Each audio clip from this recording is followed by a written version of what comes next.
off and take over the field. Anyway, so this talk is dedicated to the late Terry Coffey, who was instrumental in the building of this wall and the restoration of the burial ground. And I suppose as well, all the committees. I was reading the minutes. This society started about 30 years ago, but in about 4 or 5 years, anyway, they got down. First of all, they restored the Timahoe Cemetery, and then this cemetery, I suppose, was a major job. But anyway, it was done, and anyway, so welcome to the Doherty family, Terry's family. St. McCoys have received a grant from Kildare County Council for 1,500, which we'll use for making information panels, which we hope to have here in the next couple of years. So I'd like to welcome Darrell Wire, who is the Heritage Officer from Kildare County Council, and Dara has a few booklets to hand out afterwards, so you'll have some reading when you go home. Anyway, so we'll see.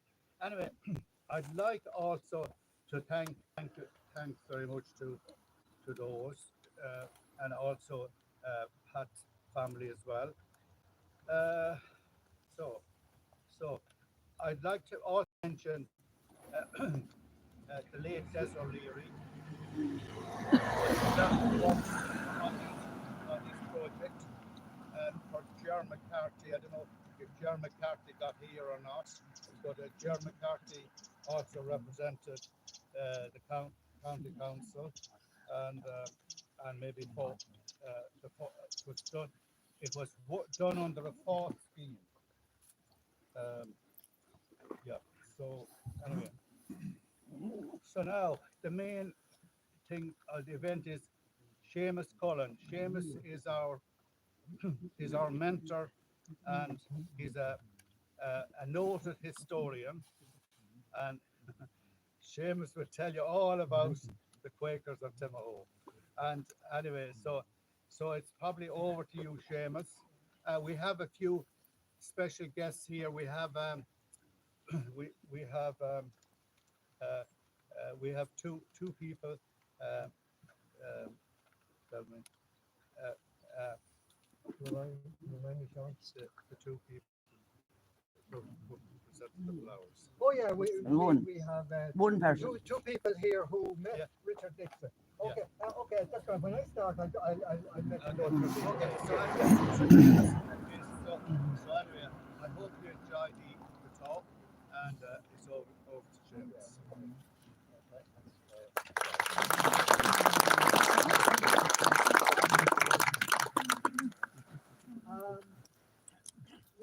This place is famous mainly because President Nixon visited here in 1970. And we have among us here, as Sean has said, two people who met President Nixon.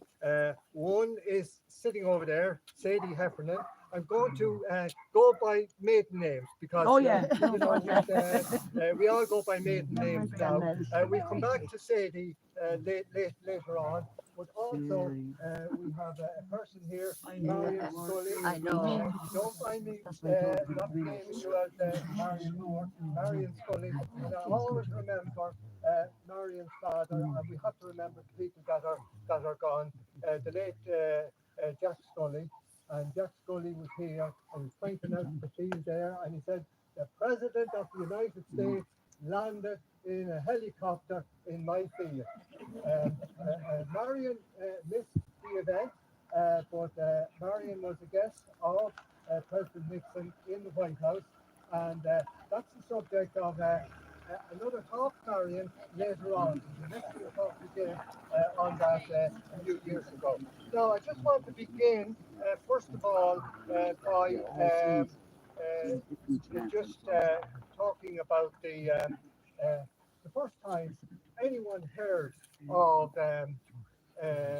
this place here being connected to an American politician.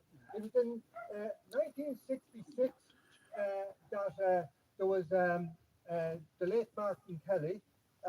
Now, many of us would know Martin Kelly. He was the local agricultural advisor in this area, and he was a landowner here. And I see the Kelly family are represented here tonight. His son-in-law, Dermot Scott, is with us. And Martin was the first to mention or point out that there was an American politician named Richard Nixon had a connection with Timahoe, and there was a Quaker burial ground in Timahoe. Of course, the people in the area knew all about the Quakers, but didn't know about the man called Richard Milhouse Nixon. And that was as early as 1966, 1968, when Richard Nixon was a candidate for president before he was elected. Now, I've given many talks on the Quakers of Timahoe, and so many of you who are here would have heard my talk before.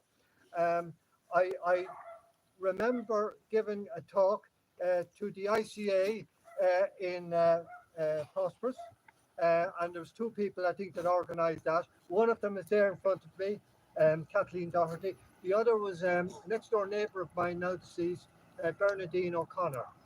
So we begin with the history, and what I want to do is I want to simplify the history, and just what we did was we compiled bullet points on the history of Quakers, and we're hoping that these bullet points will be erected in a panel. In fact, we're grateful to, and Darren is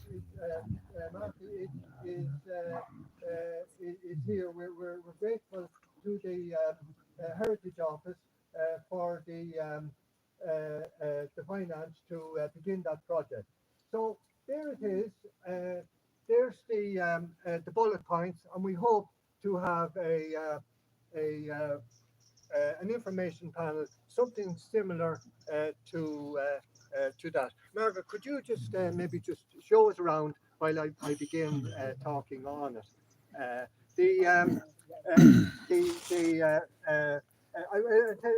What I do is I just read out the bullet points. 1704, the establishment of the Quaker community here in Timahoe. 1708, 4 years later, the death of the first of the Quakers. So that necessitated the building of or the opening of a burial ground here. Elizabeth Milhouse, she was buried here. 1723, the construction of the Timahoe Meeting House, which was constructed just over there. 1729, the first exodus of Timahoe Quakers in Pennsylvania. That was the first emigration. 1739, an arson attack on Quaker buildings, including the meeting house. 1751, the second major exodus of Timahoe Quakers, on this occasion to South Carolina.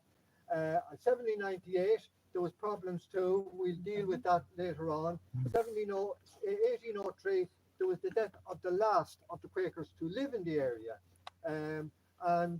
It was in 1837 that the last officially recorded burial was in the burial ground. It may not have been the last burial, but the last official recorded burial. The wall was demolished here in the 1940s. We'll detail that later on. 1952, there was a visit of American Quakers here to Timahoe. 1970, the visit of President Nixon, and then in 1990, something that we're all very proud of. The wall was rebuilt, and we're delighted to remember the people, all of those involved in the rebuilding of the wall, and in particular Terry. Now, I want to begin with a story, and I like beginning with stories. It's kind of it takes the I suppose the seriousness out of the talk. Um, there was a world meeting of Quakers in 1952 in Oxford. Now, the Quakers, they would regard, they would have annual meetings, but this was a world meeting in which Quakers from all over the world uh, uh, to a meeting. But there was a man I met who attended that meeting. Um, Gordon Pearson was the man's name, and he was one of a couple that was representing Ireland. And two Quakers from the United States approached him, and they asked him, "Are you Irish?" You know, if an Irish person is anywhere and Americans want to talk to him, that's what they asked him, "Are you Irish?" And they wanted to find out about Ireland, and they were on a world tour, and they were Quakers from the United States. So that was it. They exchanged addresses, and Gordon came back to Dublin. He lived in Shankill, and 2 weeks later there was a knock on the door, and I opened the door, and who was it but the American Quakers? And they said that they have lengthened their world tour, and they were including Ireland in the world tour. So they decided, instead of going back with the others that was with them, they came to Ireland to look up their roots. And they said they were their families had come from a place called Timahoe in County Kildare. And they asked him, did he know where it was? Was there an airport near Timahoe to get to Timahoe, or was there a railway near Timahoe, or whatever? So Gordon said that I know where Timahoe is. Because everyone in Dublin knows where Timahoe is, because Timahoe was the biggest employer in the 1940s, this area here, because it supplied the fuel to Dublin. So everyone in Dublin would have known of Timahoe. So Gordon said he had a card, very few cards at that time. "I'll bring you out to Timahoe." So he brought them out to Timahoe, and of course they weren't long in Timahoe when they were directed to the Quaker burial ground. And of course, the usual, when Americans come out to burial grounds, they got on their knees and kissed the ground and so on. And they said that the names of the people was the names of the people was Olive Millhouse and Oscar Marchborn, and their names is here somewhere in this here, or the details. This is here, and Dawn will show it up. Show them up there.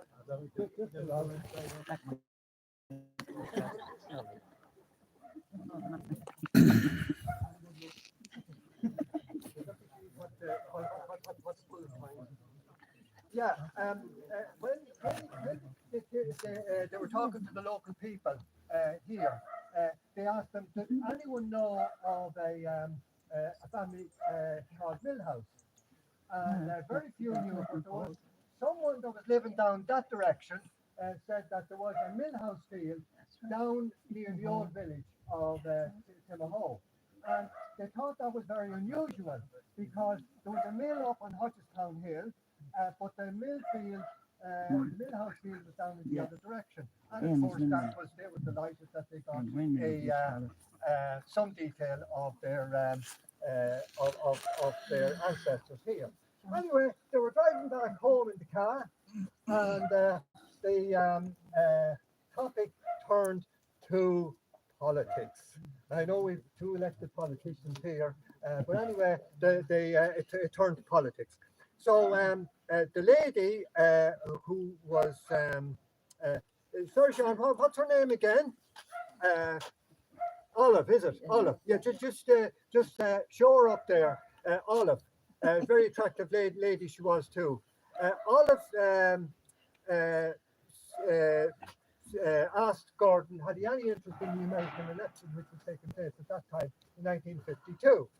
And Gordon said he favoured the Democrat named Stevens, and she said that she favoured the Republican who was Eisenhower. And she said the convention was taking place, and then she said that she had a nephew who was a senator. And the latest thereafter hearing, they were wired from California that their nephew has a good chance in being picked as Eisenhower's running mate. And they named the nephew as Dick. But Gordon didn't didn't know the surname. So anyway, they parted, and then Gordon looked up the newspapers afterwards, and there was a man called Richard Nixon that was selected as the running mate. But it's the same name, Dick and Richard. They had to go to the English newspapers, the British newspapers, to find out his second name, what M was, and M was Millhouse.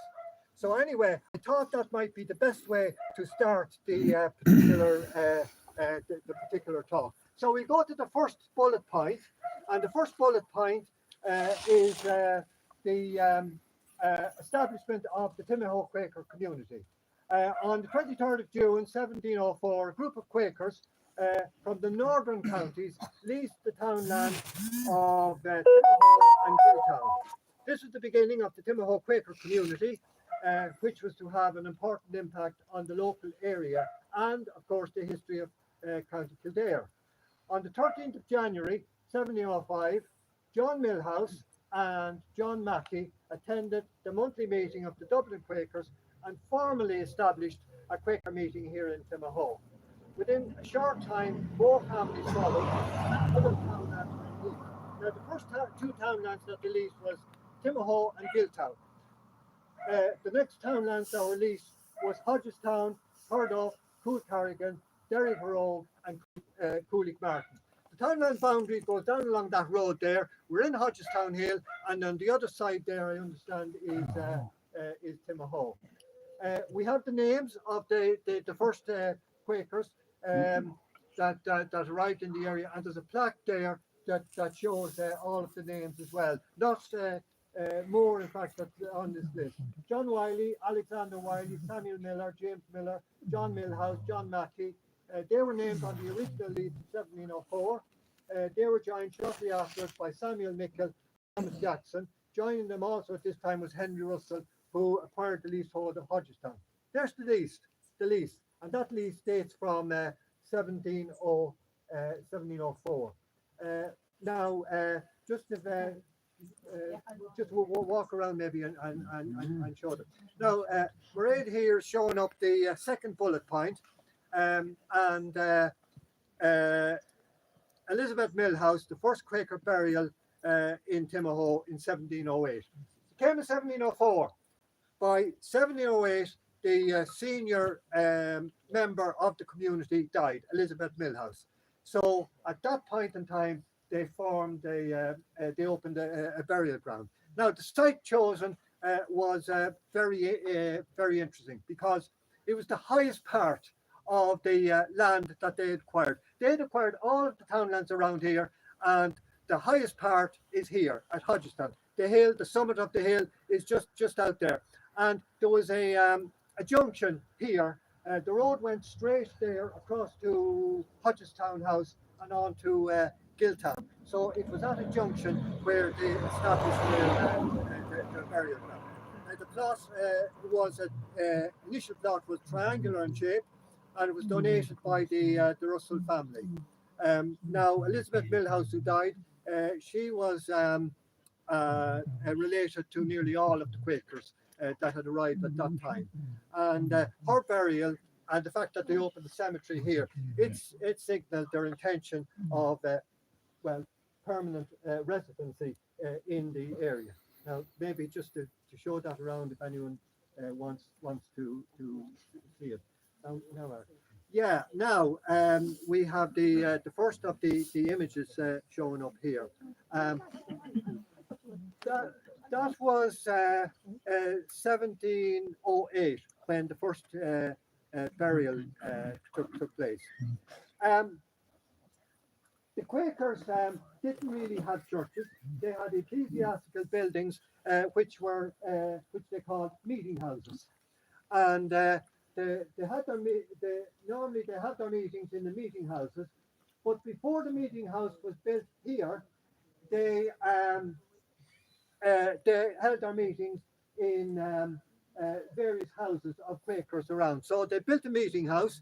In 1723, the new meeting house was constructed.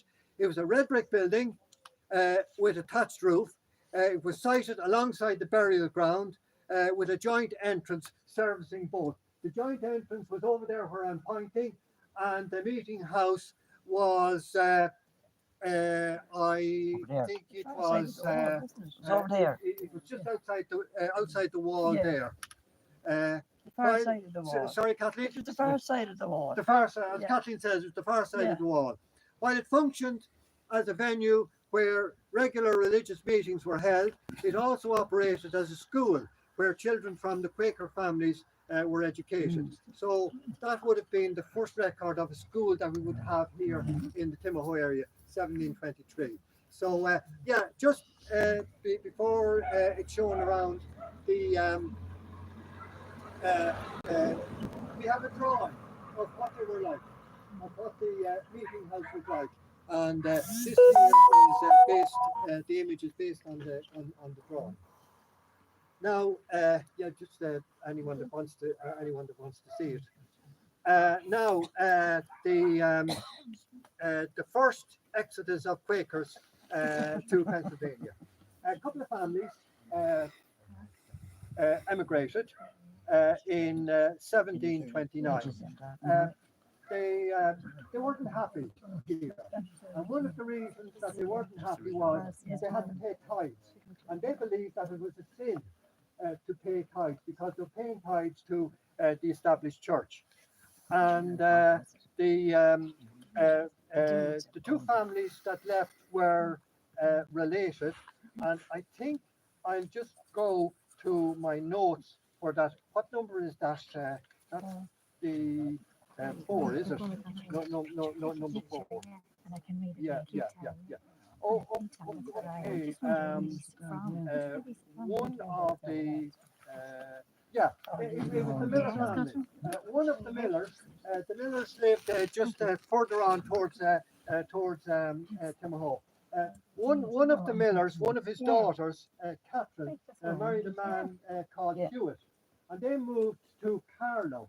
And on the borders of Kildare and Carlow, there was a Quaker meeting there called New Garden. And many of you would know that there's a townland down near Carlow in County Kildare called Jerusalem. And the Quakers gave that townland its name. But anyway,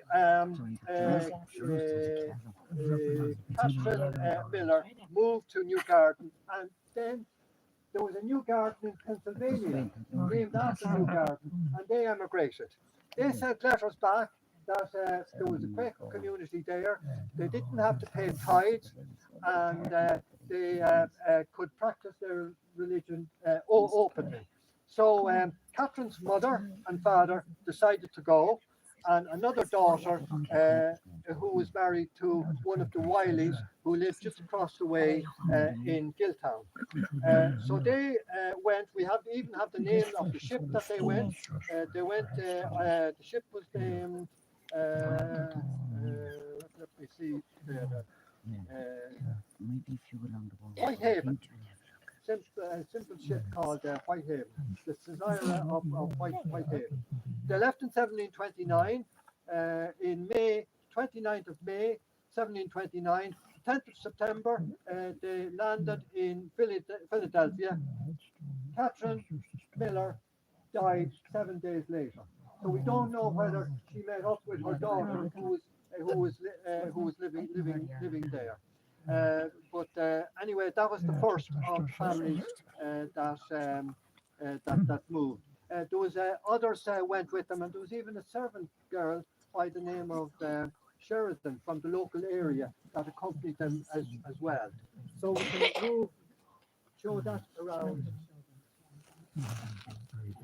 now. Now, on out here, and we'll now. Right.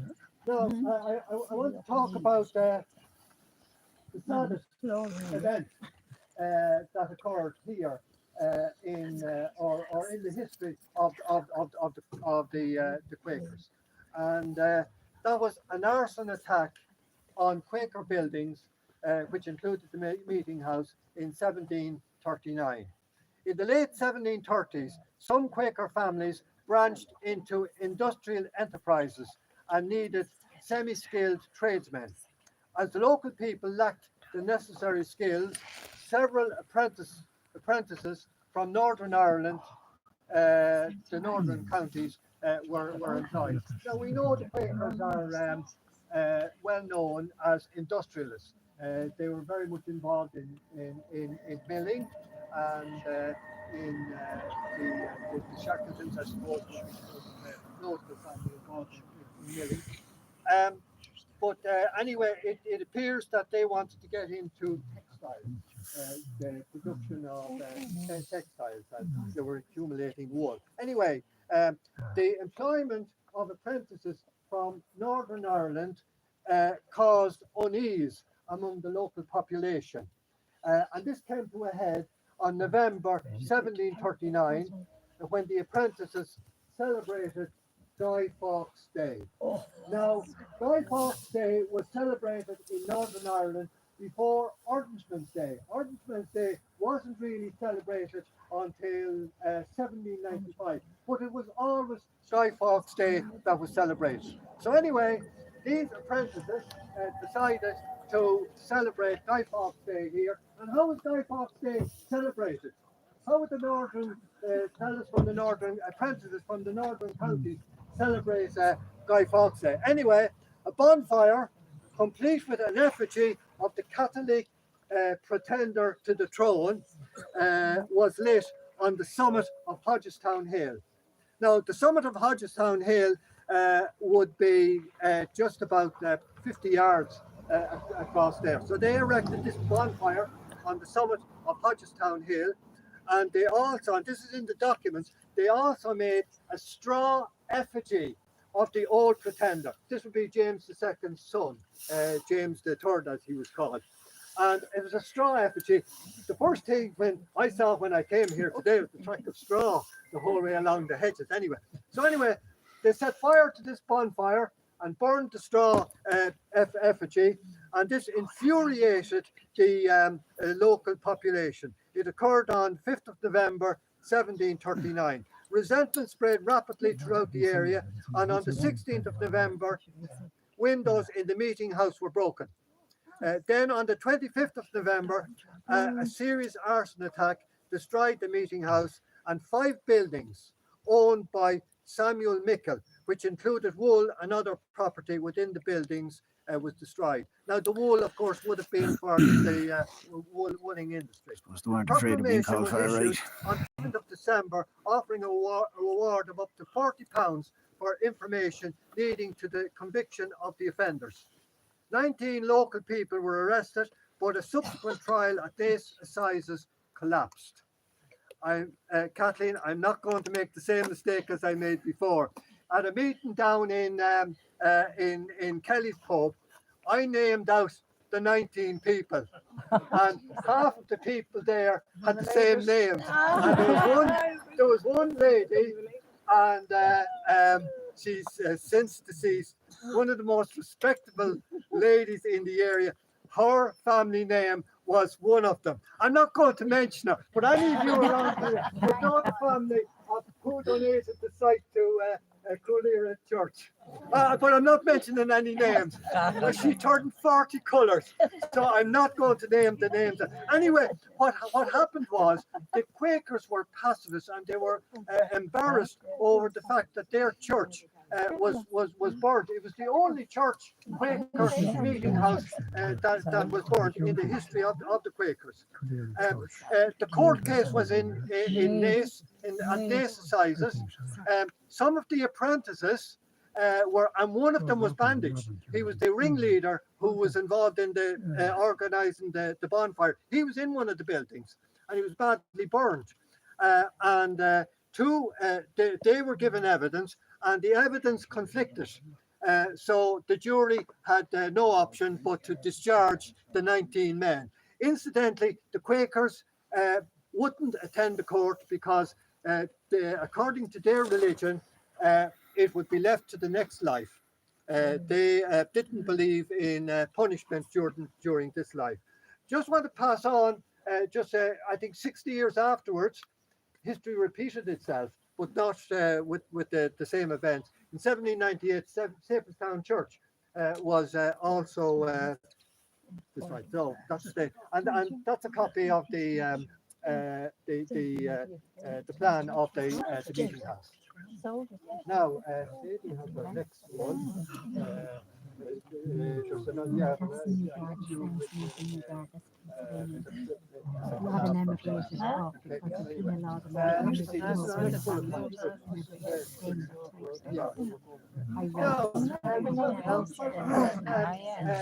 Emigration. The second exodus of the Quakers was South Carolina. In 1721, the local leaseholder of Timahoe, Arthur Dodd, assisted some Timahoe Quakers who wished to relocate to his property in North Carolina. 5 Timahoe families were joined in the voyage by others from the locality, but they were landed in the wrong place.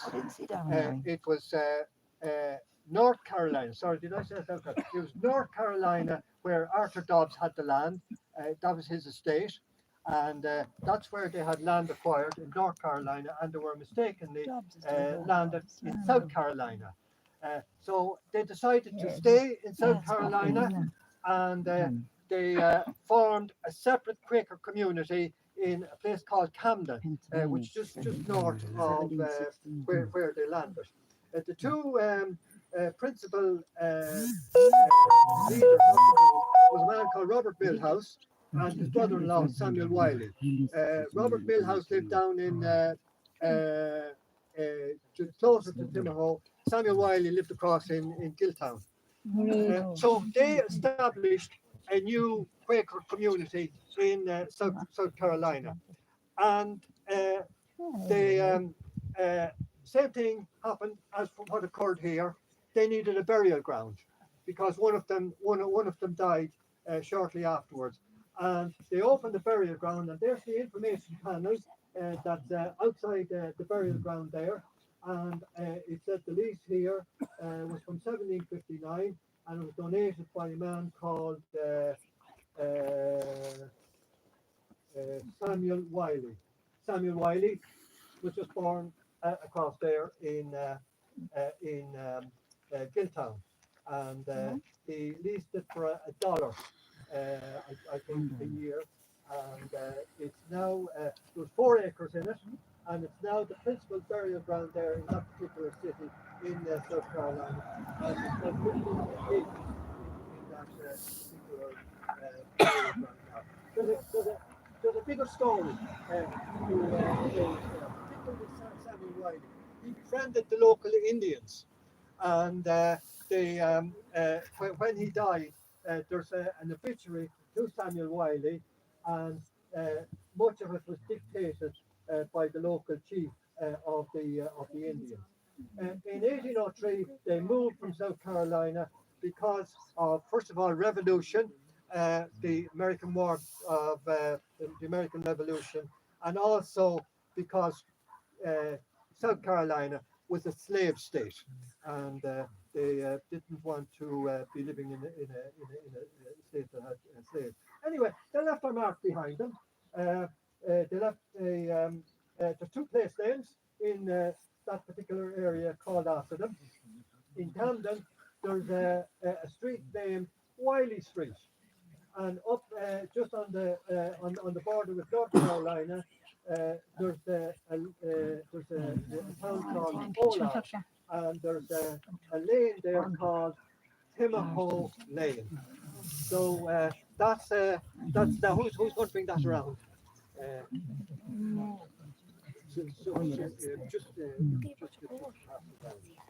Now 1798 and the Quakers. I just go through these fairly quick.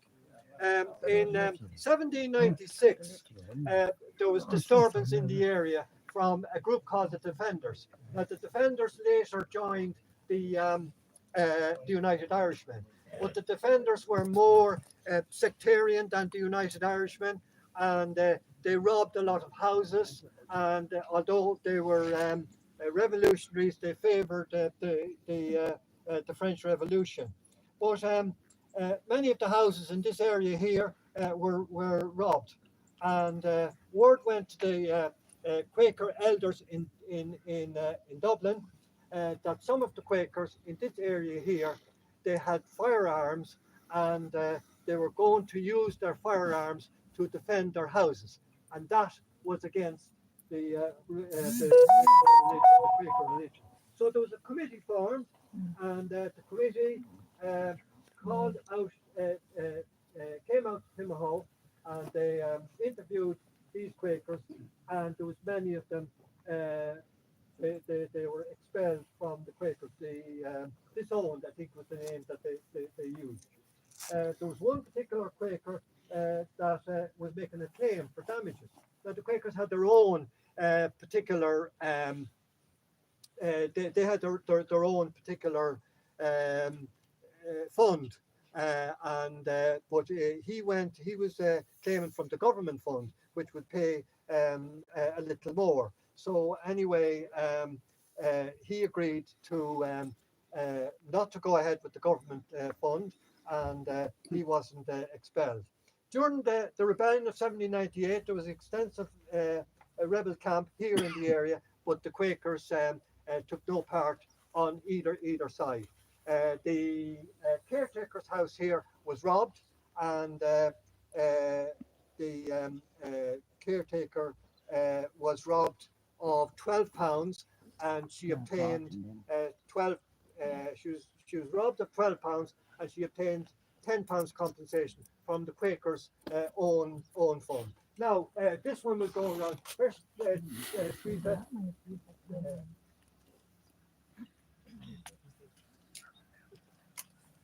What's our next one now?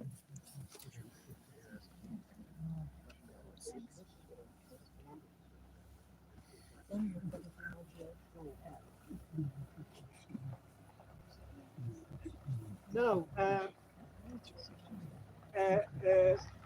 for any of us that wants to know what the Quaker buildings were like, there's one of the houses is still in existence. It's a Timahoe House. Many of us here would know of Timahoe House. It used to be Kelly's, before that Smith's. Anyway, the Timahoe Quaker community came to an end in 1803. By the early 1800s, there's only one Quaker couple residing in Timahoe, Robert and Sarah Wiley of the Fields, which is now Timahoe House. Robert died in 1803, and his wife Sarah relocated to Eton Derry to reside with her daughter Isabella.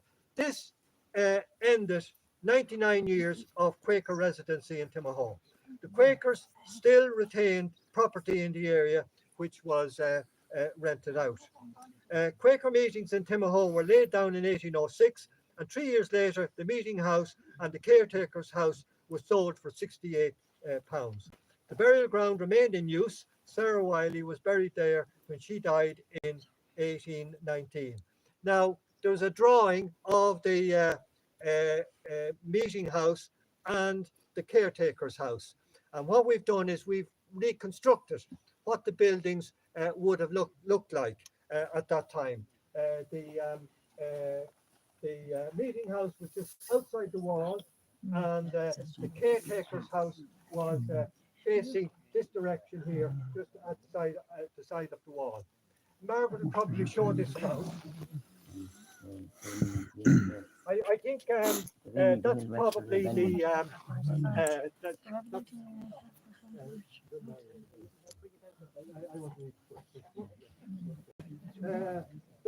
the last recorded burial in the burial ground was in 1837. The death of Samuel Eves Watson of Larch Hill House, and I think we have a connection here with Larch Hill House. Michael and Louise. Louise since the opening in '98. You haven't changed a bit. Anyway, the death of Samuel Eves Watson of Larch Hill, County Meath, on the 16th of February 1837 was the last official record of a burial in the burial ground. He erected a memorial to his wife, who had died in 1835. A map of the burial ground from 1870 gives details of the graveyard, including the Watson Memorial, which consisted of a flat tombstone type memorial mounted on 4 pillars. Although the meeting house fell into a ruinous state, the adjoining caretaker's house continued in use as a residence. I just want to say there's the Irish Independent came out here when the news was announced out about the Nixon visit, and they interviewed people here. The Heffernans were interviewed, and there's pictures of them on the paper. And the details they gave, and others gave, was they remembered the Watson Memorial, which was somewhere in this area here. But the Watson Memorial was recorded in 1870, and it recorded the markings on it was Margaret, wife of Samuel Eves Watson, age 44, died the 21st of September 1835. And anyway, that's the drawing of the actual graveyard. And Marion is going to show it around.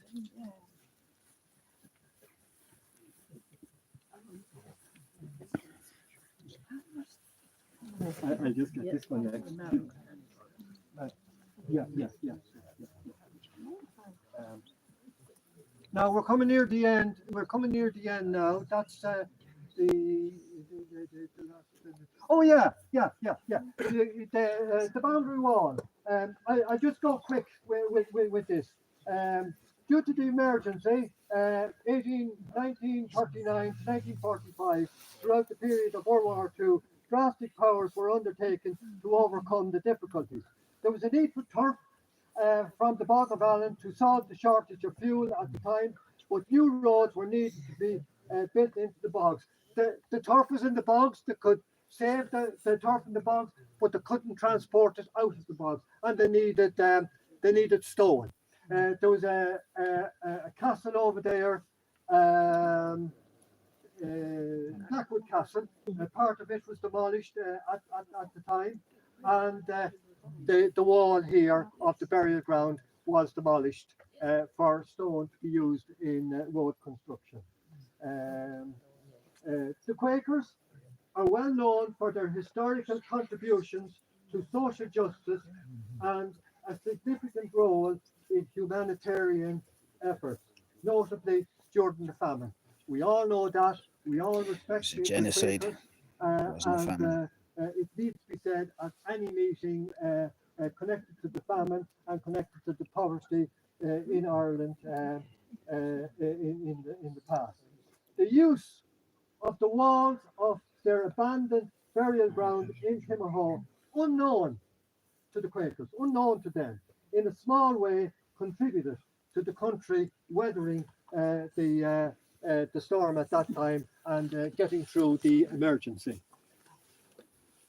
Someone will bring bring that around, Peter. This is the. I'll tell you what. We're okay. We're at the second. Here we are. Now, this is the one that we're all waiting for. This is the visit of President Nixon on the 5th of October 1970. He unveiled the monument here. Three of his 18th century ancestors, Elizabeth Milhouse and her son Thomas Milhouse and his wife Sarah Mickle, are buried here in the burial ground. The newspapers at the time didn't believe that any of his ancestors were buried here. The records show that three of them are buried here. To date, it is the only occasion that an American president visited an ancestral burial ground outside the United States when in office. The monument was originally flat on 6 uprights, and to prevent damage from weathering, it was re-erected in an upright position by St. Machwe Historical Society. Now, much of the detail of the heritage of this area has been recorded by a book committee, which was published, I think, in 1952. Steve Kinchler was the chairman of that book committee. Peter is got 92. I'm corrected. Well, what date did I say? 52. 52. My goodness, I'm beginning to suffer from what we call what's the American president? The former American president, Joe Biden syndrome. There we go.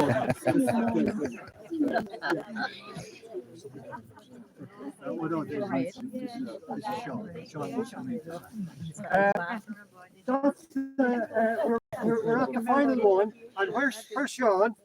Has Sean disappeared?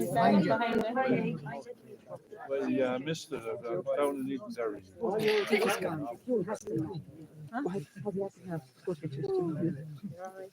So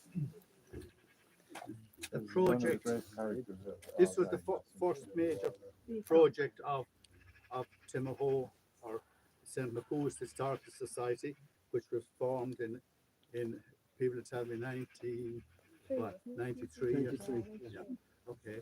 So they first of all did up over the Timahoe Cemetery, and then they come onto this project. And as I said, Terry Doherty, among all the other members, were were keen on rebuilding the wall. So and Terry had a great knack of getting people to volunteer, and he was following what they used to do down in Kilchimock and Mayo. They had a great voluntary service, and they wrote a book about it. So the idea, so how would you get people to get volunteers?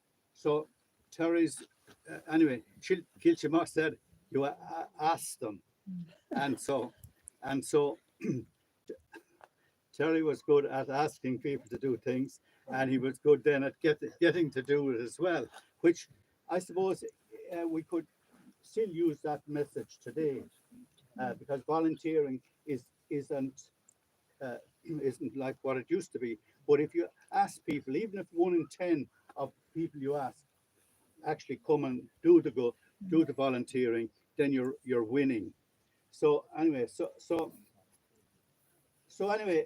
the stone for this was was supplied from Boston Hill, and so we used to go when they do a blast of rock, we would go over and pick out suitable building stone, and then to be delivered over, and the past people were working on it. So I also like to pay tribute to Des O'Leary, who was a council, well, we'll say clerk of works or whatever, and also John McCarthy, I think, who was involved in FOR.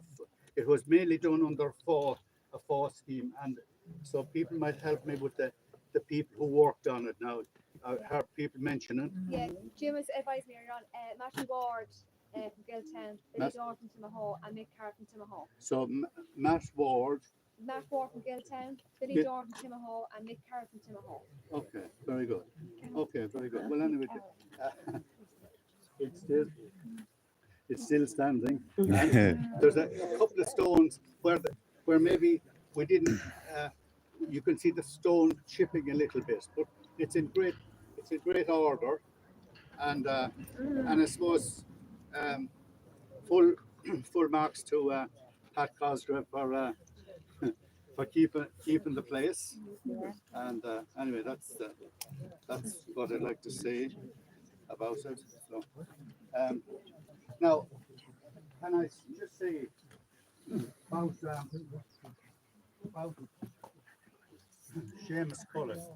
Seamus Cullen has done all the research on this. He has produced all those information panels, which we hope to make into permanent panels, which will maybe displayed in this burial ground. And Seamus has hopes that it might become a tourist attraction for the Americans, the nice Americans. We just want the nice ones.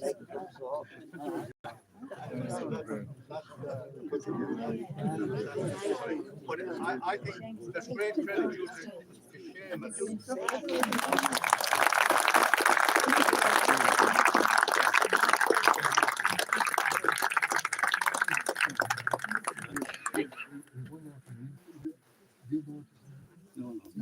Yeah, there's one more thing.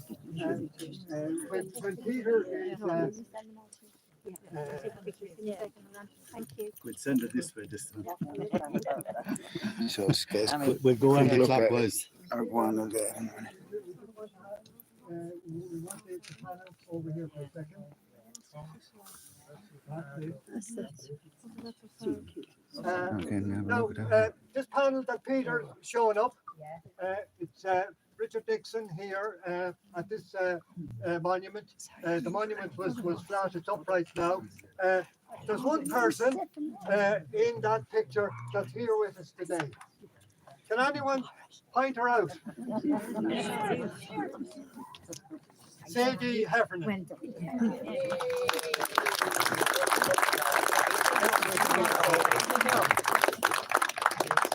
Sadie, was it a beehive hairstyle you had?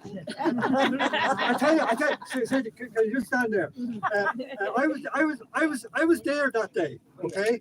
And I was afraid to go near you, right? But now I'm just going to give you a hug because my impression of beehive hairstyles was you get stung if you went near them. There we are. There. That's just up there. Anyway, my cousin Eamon, the one here, he's in that there somewhere. And it was his sister Teresa that gave me the lovely hairdo. Okay. Wait. I think we have to do this public then. Yeah. Are you there? Yeah.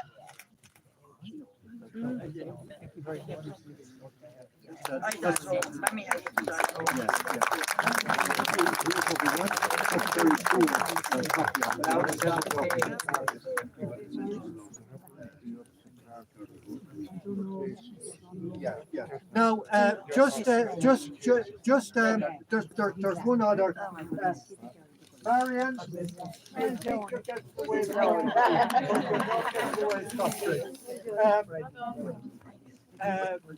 Marianne, do you want to tell the story, or will I tell the story? The best person the best person telling the story. The second best person telling the story is Marion. But the best person telling the story is Jack, your father. Oh, your father's brilliant telling the story. Anyway, Jack Scully was, as I mentioned early on, Jack would always say that the President of the United States landed in my field. But Marion wasn't there that day. Well, yeah. Anyway, Marion was in. You were working in New York, in Boston, was it? In New York. And but Jack used to pester Marion to write to the president and tell him that the daughter of the man who owned the field landed in Timahoe in his country, and you'd love to go and see the White House or meet him or whatever. So this particular day, Marion was at work. A helicopter landed on the roof, and Secret Service men or called in, just went into where you were working, and you thought there was a problem or something, and eventually your employer or your boss or whoever it was had a smile on his face, so you knew it wouldn't be too bad, and you were informed that you were going to meet the president. And was there a department store upstairs, up in another story of the building? You were bought to a department store for you bought to a hairdressers. Yeah, when we were told we were going, got me picked up the next morning. So of course we had to go get the hair done and all that.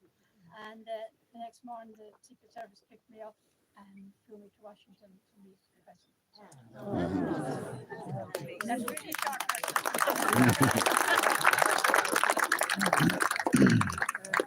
The Secretary of State, who we all remember, was there too, and you'll have to shout out his name.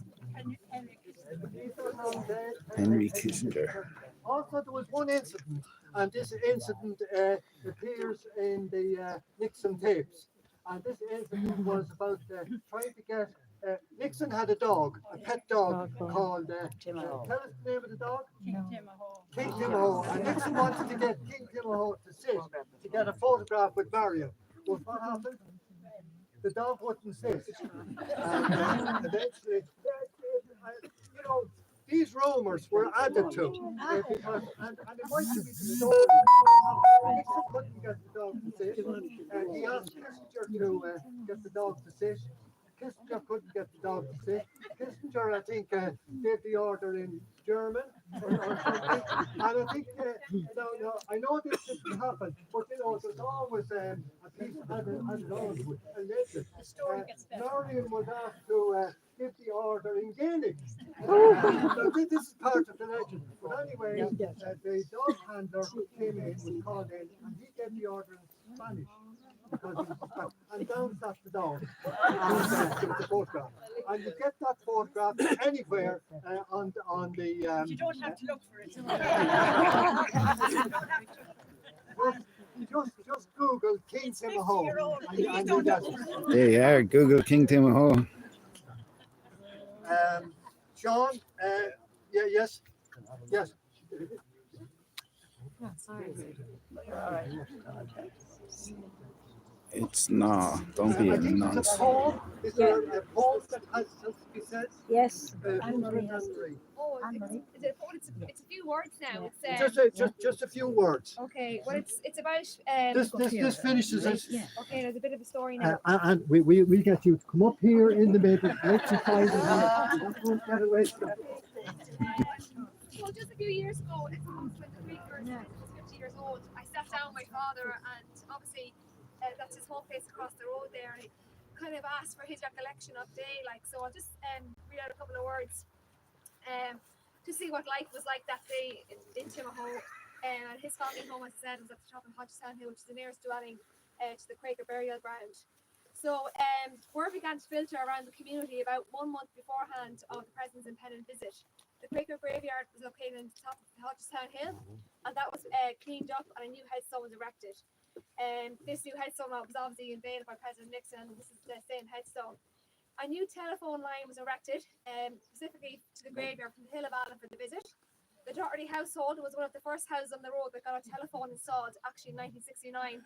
And Terry recalls test calls being made from the Hill of Allen to his family home to ensure that the line was live and was available for telephone calls to be made on the day of the presidential visit if required. A few yards of fencing that was erected along the road around the graveyard was knocked down a couple of evenings beforehand, probably due to protests over the US involvement in the Vietnam War, which obviously was a hot topic at the time. The fence protecting the force protecting the president checked all the hedges 100 yards around the graveyard prior to the president's visit to ensure everyone's safety on the day. On that day, the October 5th, it was a dry, bright, clear October morning when 3 helicopters landed in Jack Scully's field, and the President and the First Lady disembarked and walked into the graveyard. Sarah Heffern from Hodgestown presented the First Lady with flowers. Mick Maguire presented the President with a piece of inscribed granite, and Tom Cummins from Staplestown, who was the oldest resident in the parish at 99 years of age, spoke with the President. And a lot of children from Timahoe School was off that day. The President and his entourage stayed in the burial ground for 45 minutes and left in a limousine. And Terry believes that this was the first time a limousine was seen by the naked eye in Hodgestown. Dominic Bean, brother of the poet and playwright Brendan Bean, was a kind of famous singer-songwriter, and he was here that day. And both national and international media was present on the day. And Timahoe in October 1970, the post office at the time was located at the Second Lodge at Wilson Wrights. Mrs. Brady had a shop at the Old Hob, along with the bar, which is in the same spot now. Co-op stores in Cardiff was a thriving shop, but Terry couldn't recall whether it was Kelly's or was stolen. That was one of the stores at the time. So that was kind of my father's memories of that day back in 1970.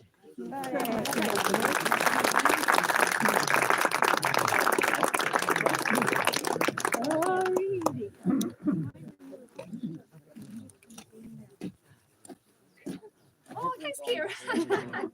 Thanks, Aaron.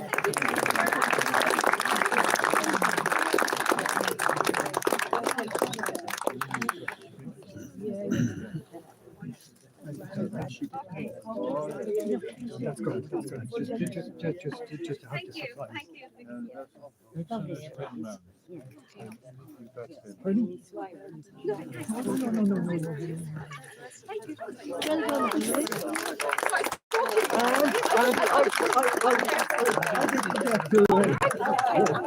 I didn't want to do that because Brady probably snapped it and sent it on to your wife.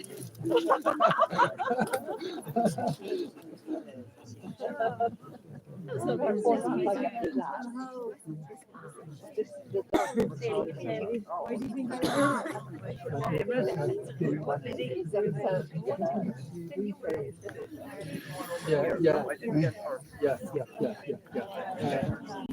So that's it. We'll have another little look at this here. That was lovely. What's her name? Kira Sheridan. Have found her. That was great. That was great evening. That was great evening. Thank you so much. Yeah. That was lovely. Oh yeah. So there's a little bit of Irish history there, where President Nixon came to visit us.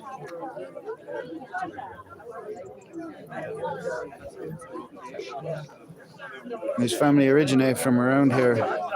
So I'm going to show you the little hill over here that he was talking about earlier on. If anybody is still on here from earlier on,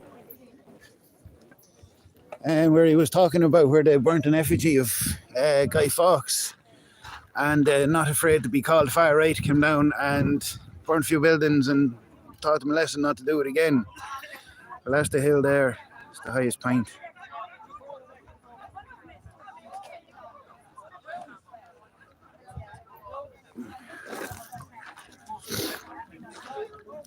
So that's a little bit of Irish history for you folks. Thanks for watching, and I'll see you again soon.